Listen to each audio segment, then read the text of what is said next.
하나님 말씀 마태복음 5장 5절 한 절 말씀 함께 봉독하도록 하겠습니다. 신약 성경 5페이지가 되겠습니다. 온유한 자는 복이 있나니 그들이 땅의 기업으로 받을 것이미요. 아멘. 오늘도 거룩한 성전을 찾은 여러분의 발걸음 한 걸음 한 걸음이 주 앞에 복된 발걸음인 줄로 믿습니다.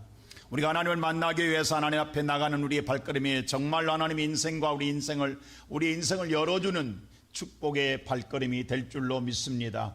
오늘도 하나님은 우리를 기다리시고 우리를 바라보시는 하나님 말씀을 통해서 여러분에게 복 주십니다. 예수께서 이 땅에 오셔서 제자들을 선택하고 난 다음에 갈릴리 바다 바로 위에 있는 산에 올라가서 설교할 때에 그 첫 번째 설교의 내용이 바로 마태복음 5장, 6장, 7장에 기록되어 있습니다. 그 5장, 6장, 7장 가운데 첫 번째 설교가 지난번에 설교했던 심령이 가난한 자는 복이 있다라는 설교였습니다. 그리고 두 번째가 애통하는 자는 복이 있다고 설명했습니다. 그리고 오늘 세 번째가 온유한 자는 복이 있다라는 것입니다. 여러분, 온유라라고 하면 세상의 오늘 사전에서는 마음이 오늘 온화라고 부드러운 마음이라고 말하고 있습니다. 그러나 오늘 그건 세상적인 오늘 말이고 바로 주님께서 온유란 것은 무엇을 말하고 있는가를 우리가 생각해 봐야 합니다.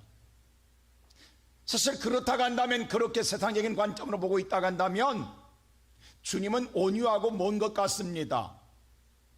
왜냐하면 주님은 오늘 불법을 행하는 자, 말씀으로 바로 서는 못하는 자를 향해서는 오히려 단호하고 준엄하게, 주께서는 오히려 엄할 정도로 책망할 때가 많았거든요. 예수님이 특별히 바리새인과 서기관들, 그 당시의 종교인들, 나름대로의 대단히 믿음으로 모든 사람의 추앙받는 사람들이지만 예수님 그들의 잘못된 신앙을 보면서 오늘 마태복음 12장 34절과 23장 33절의 말씀을 보면 예수님은 대단히 과격한 단어를 사용합니다. 거기에 있는 말 그대로 말하면 독사새끼라고 했습니다. 여러분, 예수님이 이렇게 과격한 욕을 한다라는 거 생각해 보셨습니까? 우리나라도 사람이 짐승보다 못할 때에 짐승의 새끼라고 하면, 새끼라고 하는 것은 짐승보다 더 못한, 비하할 때에 사용되는 언어 욕이 바로 짐승 새끼라. 그래서 우리나라 가장 개가 많아서 개의 새끼라라는 욕이 치욕적인 욕입니다. 그런데 이스라엘 땅은 개보다도 사막형 기후를 갖고 있기 때문에 독사가 많습니다. 그래서 우리가 사용되는 개의 새끼라는 오늘 표현과 마찬가지로 거기에서는 뭐예요? 독사 새끼입니다. 근데 이 말을 다른 사람이 아니라 예수님이 두 번이나 강하게 준엄하게 했다라는 사실입니다. 이것을 보면 예수님은 온유와 좀 멀다라는 생각 안 드십니까? 근데 예수님은 온유하라, 그래야 복이 있다라고 했어요. 그 뭐가 잘못된 것입니까? 그뿐만이 아닙니다. 예수님 두 번이나 요한복음 2장과 오늘 마가복음에 볼 때 11장에 볼 때에 성전에 들어갔을 때에 성전에서 비둘기를 파고 매매한 자들의 모든 상을 다 엎었어요. 엎은 것만이 아니라 헛기를 풀어 그들을 채찍으로 내쫓으며 강도의 구레를 만든다고 책망했습니다. 예수님 분노할 때는 무서웠어요. 그렇다고 한다면 예수님은 온유와 멀지 않습니까? 그런데 온유한 자가 복이 있다라고 했습니다. 그렇다면 첫째로 예수님의 말하는 온유는 뭐냐 이 말이에요. 바로 이 첫째로 온유란 무엇이냐 이 말입니다. 오늘 문자적으로 볼 때에 바로 이것을 풀어보면 이 원문에는 짐승을 길들일 때에 사용되는 언어입니다. 짐승이야 자기가 하고 싶은 대로 마음대로 하잖아요. 그런데 주인의 말을 잘 듣도록 훈련시켜서 자기의 뜻대로 사는 게 아니라 주인이 요구한 대로 따를 수 있도록 훈련하는 것, 주인의 뜻을 받아들이게 하는 것, 자기의 모든 걸 절제하고 주인이 원하는 것이 싫든 좋든 절저하게 따르게 하고 순종하게 만드는 것이 온유입니다. 이것이 성경에 말하는 온유입니다.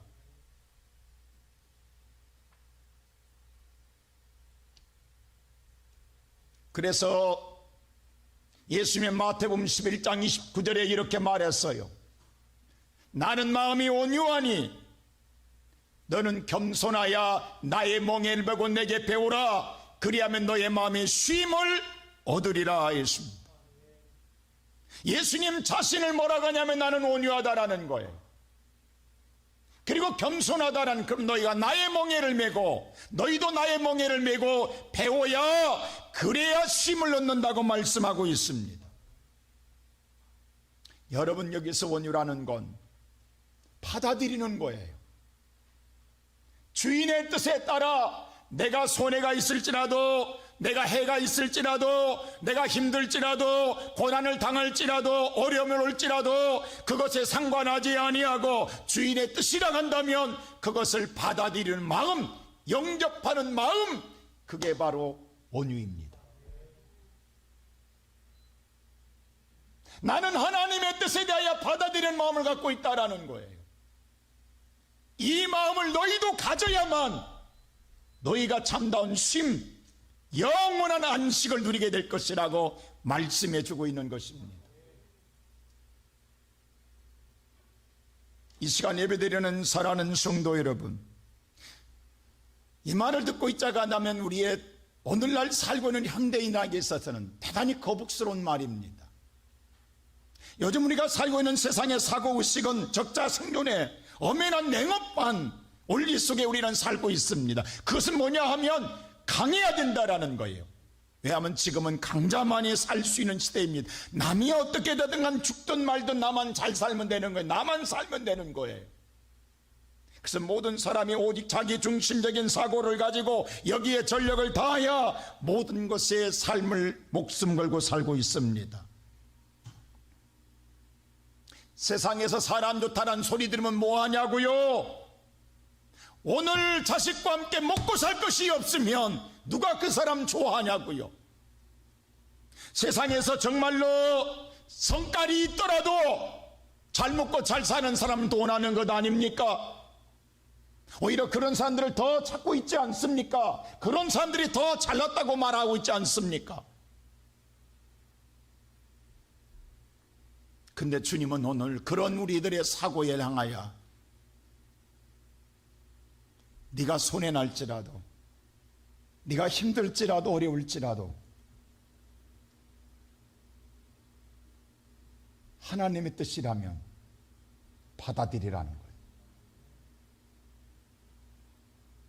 네 생각으로 봐서는 그렇게 하는 것은 바보 같은 생각일지 모르지만, 어리석다고 생각할지 모르지만 받아들인 자가 뭐가 있다? 복이 있다라는 거예요.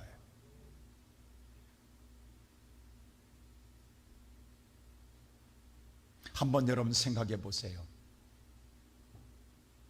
성경에 아브람과 롯의 인생을 잘 생각해 보라고요. 아브람과 롯은 혈육관계입니다. 아브람이 작은아버지고 롯이 조카입니다. 근데 그들은 믿음의 생활을 하기 위해서 본토 친척 아비집을 떠나 하나님이 지시한 가나안 땅으로 왔습니다. 하나님 잘 믿고 살기 위해서.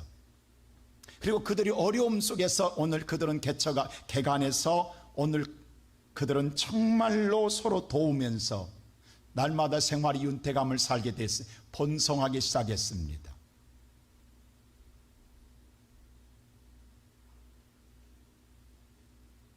그런데 어려울 때는 서로 돕다가도 번성해지니까 문제가 생겼습니다. 어떤 문제가 생겼냐면 번성하고 나니까 아브라함의 종들과 롯의 종들이 서로 오늘 자기의 소유 때문에 싸움이 일어나기 시작하더라는. 왜냐하면 목축을 하기 때문에 양을 풀어놓고 소를 풀어놓게 되면 염소를 풀어놓으면 방목해 살다가 돌아올 때 누가 내 양인지 모른다라는 거예요. 그래서 서로 네 양이다 내 양이다 싸우다 보니까 종들끼리 싸움이 잦아지게 됐어요. 이것을 아브라함이 알게 된 후에 아브라함이 조카 롯을 불렀습니다. 그리고 조카 롯을 불러서 뭐라고 하냐면, 오늘 녹화에게 좀 소리 좀 줄여주세요. 보름 좀 줄여주세요. 너와 나는 혈육관계가 아니냐. 그러니 떠날 때가 됐다. 창세기 13장 9절에 이렇게 기록되어 있어요. 우리 한번 다 같이 창세기 33장 9절 한번 읽어볼까요? 시작.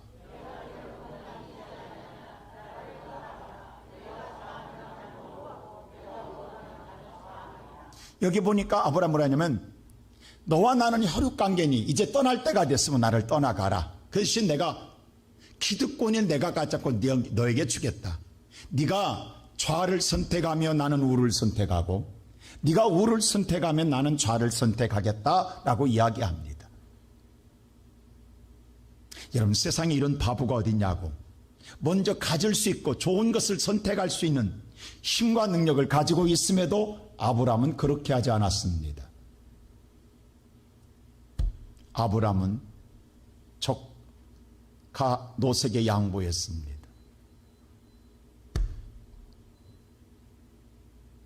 그러자 롯은 때는 이때라고 하고 인정사정 없이 제일 좋은 땅을 다 골라갔습니다.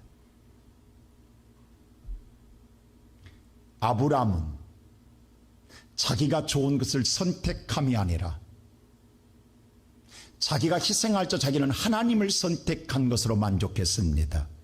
하나님의 말씀을 따르는 것으로 만족했습니다. 그러나 롯은 그게 아니라 때는 이때라라고 해서 자기가 판단, 자기의 생각에 따라 선택했습니다. 이것만 선택하면 나는 잘 될 거야, 나는 성공할 거야, 나는 오늘 부자 될 거야, 나는 행복할 거야 하고 생각하고 롯은 소할 땅을 선택했습니다. 얼마나 그 땅이 좋았던지 성경은 이렇게 말합니다. 여호와의 동산 같았다고 말합니다. 세상 말로 롯은 대박 터졌습니다. 이제 롯은 날마다 즐기며 행복한 삶만 살 것만 남았습니다. 롯은 너무 잘했다고 할 뜻입니다. 근데 여러분, 인생 살아봐서 알지만 세상 만사가 여러분 뜻대로 생각대로 계획대로 되던가요? 당연하게 그렇게 해서 선택해서 그렇게 될 줄 알았는데, 롯은 선택한 그날부터 하루도 쉴 날이 없이 고난의 연속이었습니다. 힘든 여정을 걸어갑니다. 너무 좋은 땅을 선택하니까 주변에 있는 나라에서 날마다 강도질합니다. 모든 양식을 빼앗아가고 재산을 빼앗아갑니다. 오늘 열심히 오늘 좋은 땅에 씨앗을 뿌려 추수할 때가 되어서 기쁨이 충만하 나가려면 그 당시에 모든 양식을 다 빼앗아가 버렸습니다. 수고해도 헛것이다라는 거예요. 롯은 날마다 게으른 인생을 살아가야 합니다. 당연하게 즐겁고 행복할 줄 알았습니다. 그런데 현실은 그렇지 않았다라는 거예요. 누가 봐도 롯은 정말로 얼마나 행복할까, 얼마나 즐거울까, 얼마나 좋을까라고 모든 삶에 부러워하지만 당사자인 롯은 하루도 그런 편한 날이 없었습니다. 그것만이 아닙니다. 근데는 오늘 주변에 5 나라가 연합으로 침략에 들어와서 롯의 가족, 처자식 모두와 재산과 모든 오늘 재물을 다 가져가 버렸습니다. 롯도 포로로 잡혀갔습니다. 이것을 아브라함이 듣고 난 다음에 군사 385명을 데리고 쫓아가서 싸워서 롯을 구출해 내왔습니다. 정말 롯의 운명은 기구하단 말입니다. 자기가 판단해 봤을 때, 자기의 생각으로 봤을 땐 당연하게 즐겁고 복되어야 되는데 하루도 복된 날이 아니에요. 정말로 지옥 같은 생활을 살았어요. 그리고 마지막에는 유황불의 저주를 받습니다. 그리고 몸 하나 빠져나온 것이 겨우 노새의 인생이었습니다. 근데 보십시오. 아브라함 다 양보였습니다. 당연히 아브라함은 굶어 죽을 상황이 되어야 합니다. 세상 말로 빌어먹어야 합니다. 가난뱅이가 되어야 합니다. 불행한 인생을 살아가야 합니다. 근데 어찌된 일인지 아브라함은 하나님이 함께하사 그가 복의 근원이 됩니다. 모든 민족의 가장 부려운 복의 근원이 됩니다. 여러분 이상하지 않습니까? 우리가 생각할 땐 당연히 노시 잘 돼야 되고 노시 행복해야 되고 노시 오늘 복돼야 되는데 오히려 아브라함이 복되더라는 사실입니다. 여러분 인생 한번 생각해 보세요. 우리는 지금 어떻게 살아가고 있습니까? 우리는 하나님을 믿는 사람들입니다. 근데 믿으면서도요, 결정적인 순간에는 하나님의 뜻을 쫓는 게 아니라 내 생각과 판단이 더 낫다라는 생각 속에 항상 내 생각과 판단에 따라 선택하고 살아오지 않았습니까? 이게 노새 인생입니다. 그래서 10년을 믿고 20년, 그 30년, 40년을 믿어도 내 인생에 하루도 편할 날이 없습니다. 모든 것은 항상 내 결정이었습니다. 왜? 내가 볼 때 그것이 더 좋아 보였습니다. 내가 볼 때 그것을 선택해야 나는 잘 된다고 생각했어요. 우리는 그래서 항상 좋은 걸 선택했고 내한테 이로운 걸 선택했고 내한테 잘 된다는 걸 선택했는데, 그런데 내 삶은 그렇지 않더라 이 말입니다.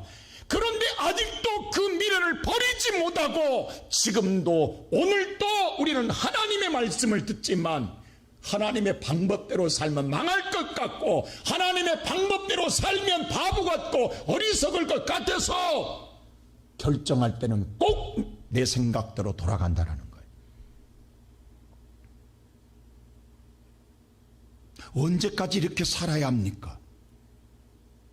하나님이 모든 천재를 창조하시고 아담과 하와를 창조해서 모든 만물을 주었을 때에 하나님의 말씀 안에 사는 아담과 하와는 불행한 일이 없었습니다. 애통한 일이 없었습니다.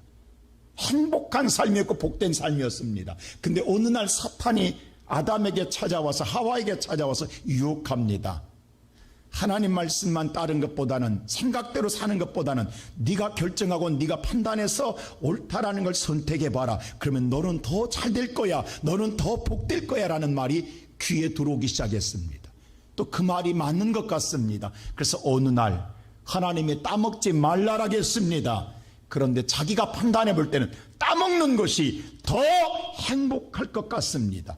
따먹는 것이 더 복될 것 같습니다.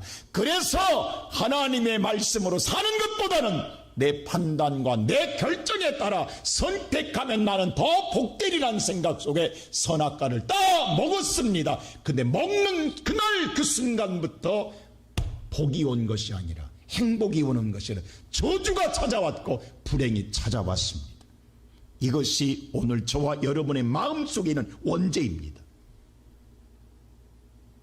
근데 예수를 믿어도 아직까지 그것이 해결되지 않고 우리는 지금도 결정적인 순간에는 하나님을 선택하지 않고 내 판단과 내 결정으로 선택하고 삽니다.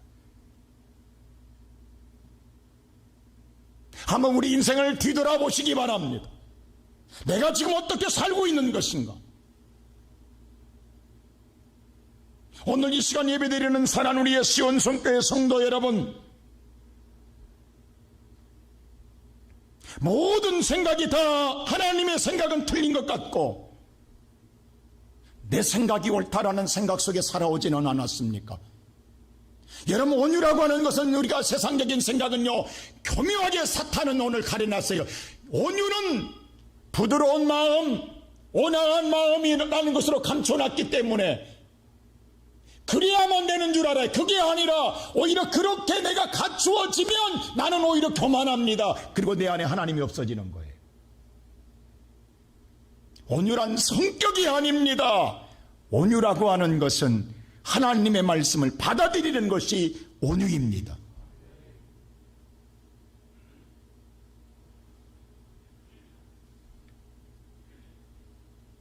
근데 많은 성도들도 착각하는 거예요. 성격이 온유해야만 그 사람이 오늘 좋은 사람이라고 생각합니다.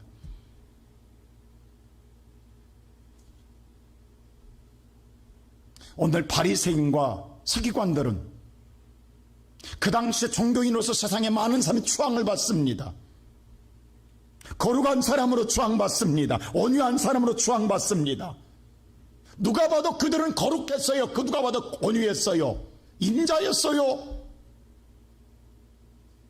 근데 예수님은 그들을 향해 뭐라? 왜? 근데 그들 속에는 뭐 없어요? 예수가 없어요. 하나님이 없는 거예요. 자기의 의를 드러내는 거예요. 나는 이런 사람이야. 나는 이렇게 온유한 사람이야. 나는 이렇게 거룩한 사람이야. 이걸 드러내는 거예요. 그래서 오늘 마태복음 23장 33절 말씀 보십시오. 예수님이 그들을 향해 이렇게 말합니다. 한번 우리 성경 한번 찾아볼까요? 마태복음 23장 33절을 보세요. 뭐라고 하는가?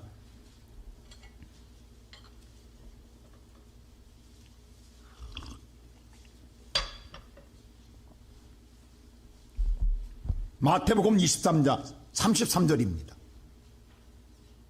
다 같이 한번 읽을까요? 시작. 뱀들아, 독사의 새끼들아, 너희가 어떻게 지옥의 판결을 예수님이 직접 이야기합니다. 너희들이 지옥의 판결을 벗어날 것 같으냐? 아니, 저 사람들이 지옥 간다니요. 근데 예수님이 정확하게 이야기합니다.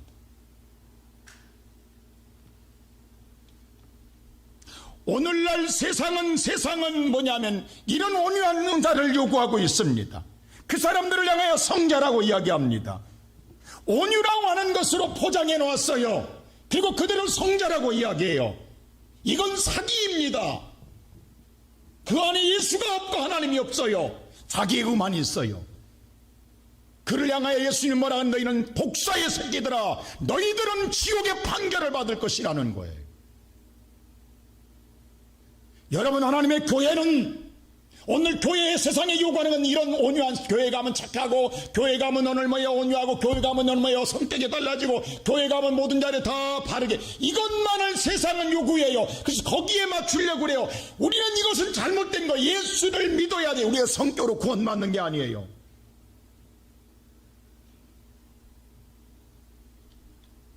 예수 없는 마음이 최고의 악한 마음이요, 교만한 마음입니다.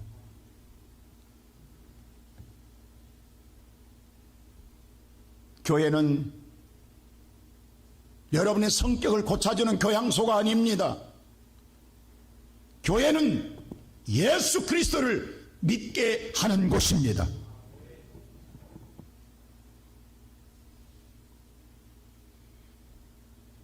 우리는 지금까지 코로나를 겪으면서 누구 말을 가장 더 많이 들었습니까? 아무리 하나님의 말씀을 들어도 여러분과 나의 속에는 세상의 소리가 더 우리의 마음을 지배하고 있지 않습니까? 그리고 그 지배, 하나님 말씀에 따르는 것보다는 세상의 말에 따라서 그것에 판단하고 결정하고 살아오지 않았습니까? 지난 1년 동안 한번 잘 생각해 보십시오.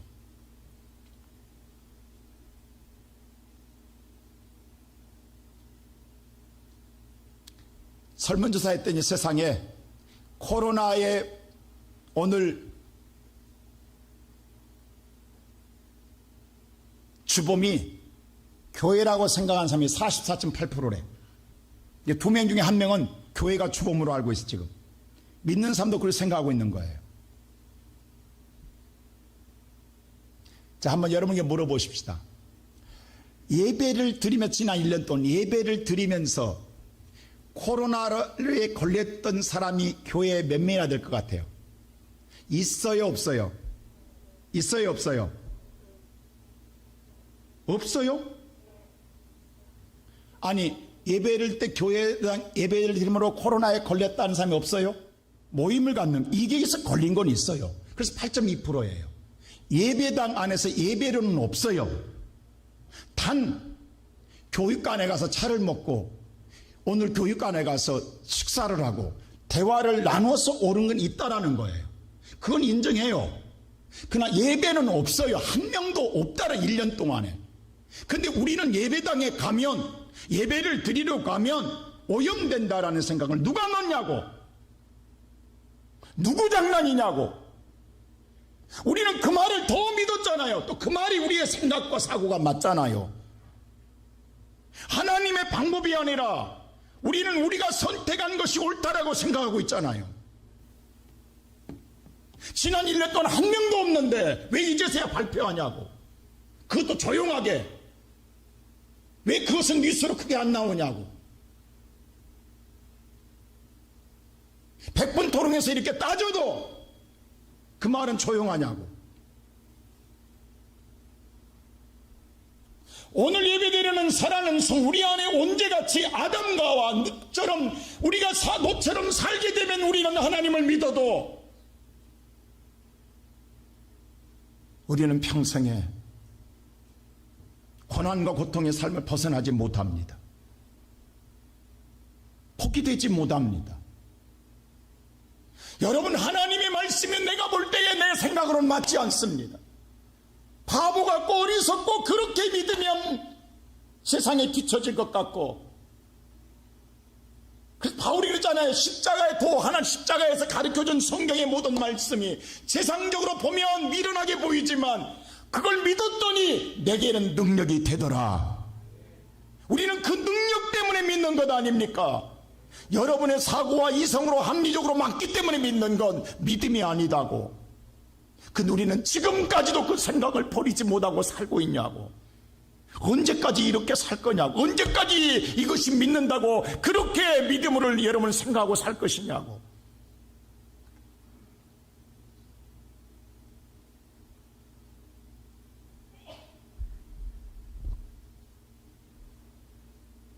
이것은 인위적으로 안 됩니다.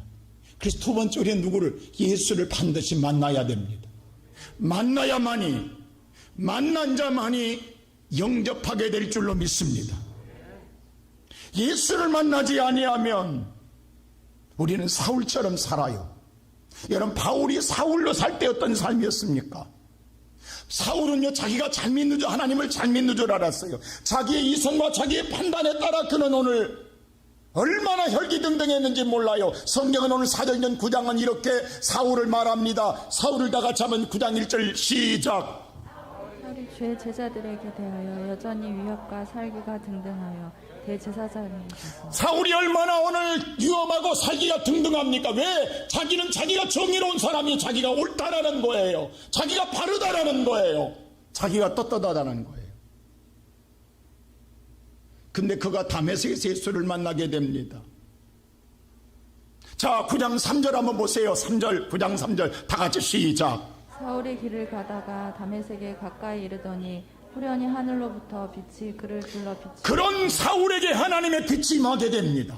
그럼 뭐라고 하느냐? 빛이 뭐였느냐? 4절 보세요. 뭐라고 하나? 4절 시작. 땅에 엎드려져 들음에 소리가 있어 이르시되 사울아 사울아 내가 어찌하여 나를 박해하느냐. 사울은 자기가 잘 믿는 자 네가 나를 박해하는 자로 하겠어요. 얼마나 사울이 충격받았겠냐고. 그 사울이 5절에서 누구냐고 물었어요. 5절 보세요. 5절에 시작. 대답하되 주여 누구시니까 이르시되 나는 내가 박해하는 예수라. 네가 박해하는 예수다 라고 예수님이 직접 이야기합니다. 여기서 사울이 예수를 만나고 바울이 됩니다. 그리고 변화되고 뭐라고 한 줄 아세요? 고린도서 11장 1절에 이렇게 말합니다. 다 같이 하면 시작. 내가 그리스도를 본받는 자가 된 것 같이 너희는 나를 본받는 자가 내가 그리스도를 받아들인 것처럼 너희들도 나를 본받기를 원하노라. 여러분, 누군가에게 나를 본받으라고 말하면 쉬운 것 아닙니다. 근데 바울은 말하기를, 이제 바울 되고 난 다음에 너희도 나와 같이 나처럼 예수를 영접하는 자, 만나고 영접하는 자, 이 온유한 자가 되기를 원하노라. 할렐루야. 오늘 예배드리는 사랑하는 시온 성교회 성도 여러분, 어쩜 우리는 지금 신앙생활을 사울처럼 하고 있는지 몰라요. 그리고 우리는 잘 믿는다고 생각하는 거예요. 예수를 만나지 못한 신앙은 그렇습니다. 바로 예수를 만나는 자만이, 하나님을 만나는 자만이 변화가 옵니다. 모세를 보세요. 구약에서 모세는 어떤 사람입니까? 여러분, 모세는요, 온유하고는 거리가 먼 사람입니다. 모세는 혈기가 등등한 사람입니다. 여러분, 모세가 애국 군대를 쳐주겠다라는 사실 아십니까? 그거 모래에 묻어버렸다라는 것 모세는 살인자입니다, 여러분. 여러분, 모세가 유대한 리더자가 되는 살인자였어요, 모세가. 그렇게 살기가 등등한 사람이었습니다. 그런데 하나님의 만나고 난 다음에 하나님의 사람이 되었을 때에 그가 누구와 결혼하게 됩니까? 십보라고 결혼합니다. 십보라 누구냐면 구스 여자입니다. 여러분, 구스 여인은요, 함의 후손이 구스입니다. 함은 누구예요? 흑인입니다. 여러분, 인종을 차별하는 건 아니지만 여러분, 유대인에게 있어서 흑인을 맞이한다? 이건 대단히 상상하기 어려운 일입니다. 유대인들은 이방인만 상종도 안 했어요. 근데 오늘 이방인 중에도 흑인, 더더욱 여러분, 모세와 형제 가운데 형은 아론이요 누이는 미디암입니다. 그러니 다른 사람 몰라도 가족 중에서는 얼마나 반대가 심했겠냐고.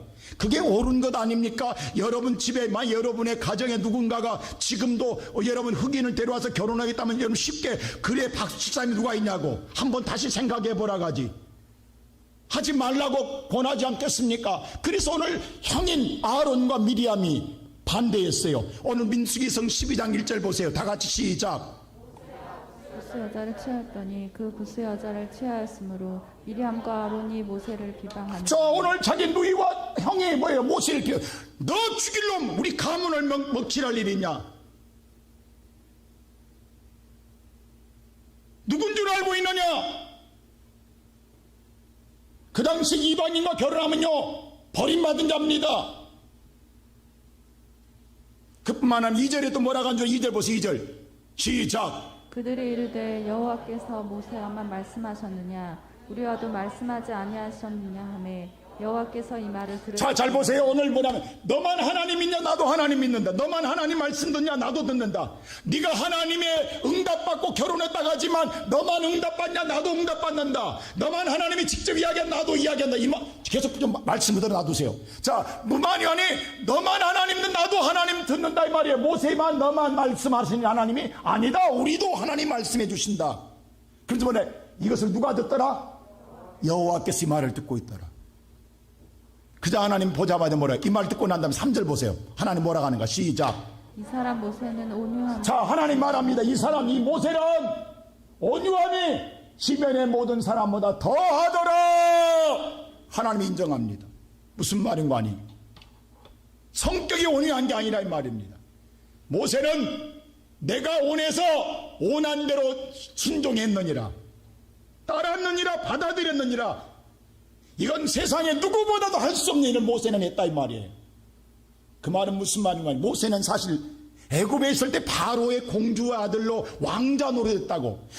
여러분, 바로의 공주의 왕자로 있을 때는요, 애굽 나라의 왕자로 있을 때는 시녀들이 세계적인 미녀들이라고, 클레오파트라 후손들이라고,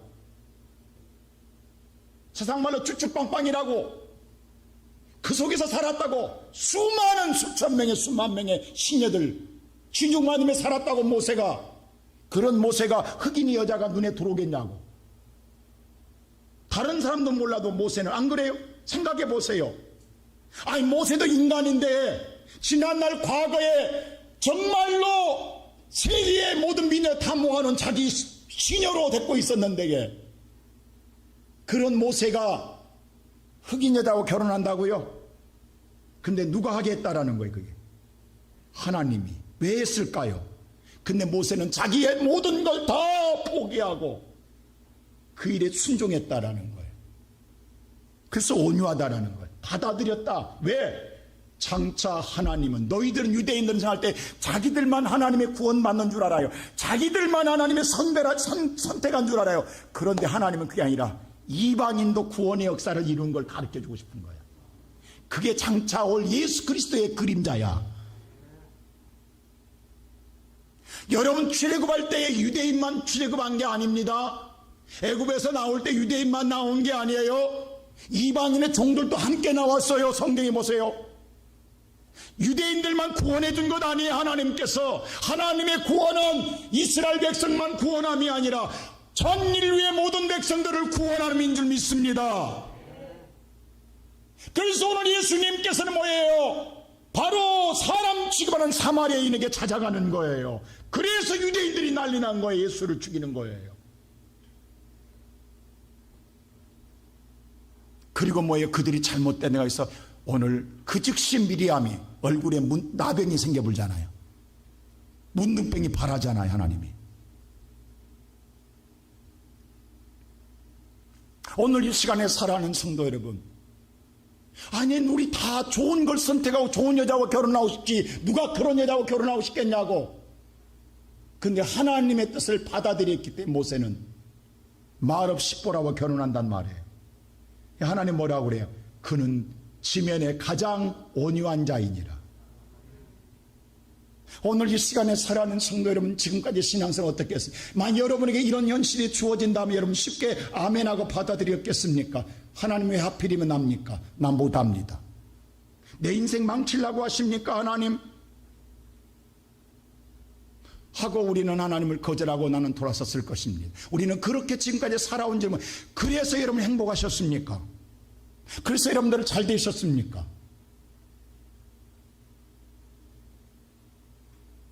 바로 아멘의 신앙이 온유한 자의 마음입니다. 그 자에게 세 번째로 땅을 기업으로 받으리라. 이 땅을 기업으로 주겠다라는 거 하나님께서. 이렇게 한 자에게 땅을 주겠다. 이 땅이라고 하는, 메르츠라고 하는 창세기 1장의 태초에 하나님의 천지, 바로 하늘과 땅, 이 땅일 때 이 단어를 썼어요. 이게 뭐냐면 하나님이 타락하기 전의 땅이에요. 이게 본향이에요. 그리고 영적으로는 천국이에요. 하나님은 천국과 이 땅에 또 육적인 땅이에요. 이 모든 걸 다 주겠다라는 거예요. 바로 이 사람이 얻을 때에 아까 말한 쉼을 얻으리라. 할렐루야. 저와 여러분의 영생을 얻는 쉼은 바로 하나님을 받아들일 때입니다. 여러분 생각해보면 예수 그리스도께서 온유하다고 하지만 겟세마네 동산에서 기도할 때 어떻게 합니까? 예수님도 거절하고 싶었어요. 하나님의 뜻을. 이 잔을 내게서 옮겨달라고 했어요. 그러나 마지막은 받아들였어요. 여러분 이 잔을 먹는 건 죽는 거예요. 고통스럽게 죽는 거예요. 여러분 예수님이 자신 때문에 죽냐고, 자신의 죄 때문에 죽냐고, 우리 때문에 죽는 것 아니냐고. 그래서 못하겠다라는 거예요. 그런데 온유는 내가 나 때문에 남을 위하여도 하나님의 뜻이라면 받아들이는 게 온유거든요. 받아들이는 거예요. 근데 예수가 죽었냐고. 죽었어요. 육으로 볼 때는 당연히 죽었어요. 근데 유일하게 인류 역사에 죽음이 우리를 죽였지만 그 죽인 죽음을 다시 죽이고 부활한 분은 예수 한 분밖에 없습니다. 예수님은 그 부활을 우리에게 주시기 위하여 그 온유함을 배우라는 거예요. 근데 우리는 그렇게 하면 죽는다고 안 하는 거예요. 혹시라도 내가 내 생애를 다 살고 죽을 때는 모르겠다라는, 그러나 지금은 안 하겠다라는 거예요. 근데 주님은 지금 죽으라는 거예요. 그러면 영혼이 살리라는 거예요. 아직도 우리는 뭐냐면 내 판단에 그렇게 하면 죽을 것 같은 거 안 하는 거예요. 누가 산다고 생각하냐고. 근데 하나님은 우리를 영원히 살려주기 위해서 매라는 거예요. 나의 멍에를 매라는 거예요. 그러면 이 땅을 주겠다라는 거예요. 저 개인적으로는 제가 정말로 하나 아쉬운 게 있어요. 제가 여러분 기억나십니까? 우리 교회가 재건축되기 전에 여러분 빨리 땅 사고 싶은 집사람 교회 주변으로 사세요. 그리고 내가 이런 예화도 들었을 거예요. 여러분 명동이 왜 우리나라 최고의 1번지 명동이냐? 영락교회가 세운 대로 명동이 금싸라기 됐습니다. 세종로가 왜 그랬습니까? 세문안교회가 세우고 난 다음에 됐지 않습니까? 여의도의 모래땅에 여의도 수문교회가 들어오고 난 다음에 금싸라기 되지 않았습니까? 강남에 오늘 저 배밭이 바로 광림교회와 소망교회와 충현교회가 들어가고 난 다음에 강남 땅이 되지 않았습니까? 내가 누누이 설교했어요. 하나님은 그 땅의 주변을 복되게 하리라. 성동구 응봉동에 이 산골동에 우리 시온성교회가 지금 볼 때는 최악의 땅이지만 두고 봐라 최고의 땅이 되게. 지금은 이 땅이 최고의 땅이라는 사실을 아십니까? 왜? 유일하게 전체 재건축 가운데 우리 교회 땅만이 한강이 보입니다. 지금 여기에 들어서는 아파트에 서로 들어오고 싶어서 눈에 불 뜨고 있습니다. 그때 사는 분들은 지금 20배가 뛰었습니다. 근데 안 들어요. 안 믿어요. 보세요. 그리고 교회를 그래도 돈이 없어 못 사는 사람은 끝까지 지킨 사람은 이번에 공무원 다 받았죠. 재건축 사무실에서 임대주택이라도 주겠다고, 임대주택이라도 주겠다고 접수하라고. 하나님의 성전을까지 지킨 사람은 땅을 주겠다라는 거예요. 여러분의 머리로 지금 쓰고 살았던 삶의 원점으로 돌아오면 그것이 얼마나 원통할 일이냐고. 아무리 여러분의 머리를 굴려서도 하나님이 주신 축복만큼 되냐고.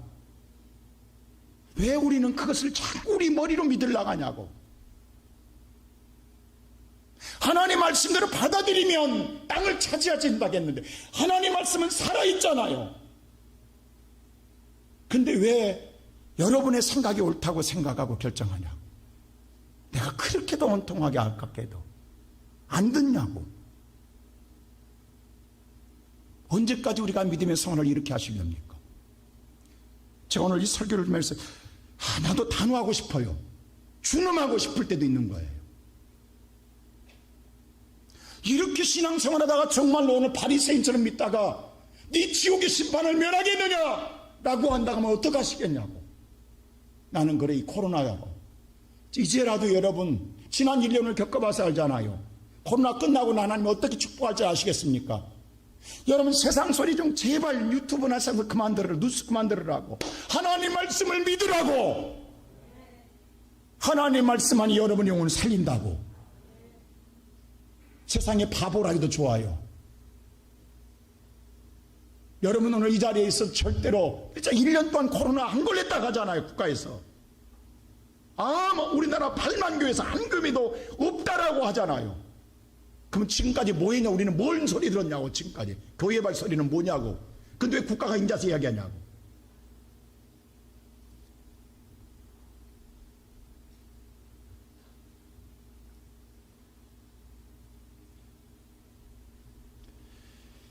여러분, 사랑하는 성도 여러분, 이제라도 정신 차리고 돌아갑시다. 이제 누세 신앙 청산하십시다. 이 아담의 신앙 청산하십시다. 아담처럼 살지 말고 아브람처럼 믿음의 사람으로 살아감으로 말미암아 하나님 복의 근원이 되고 땅을 기업으로 받는 우리 모든 성도들 되시기를 주의 이름으로 축원합니다.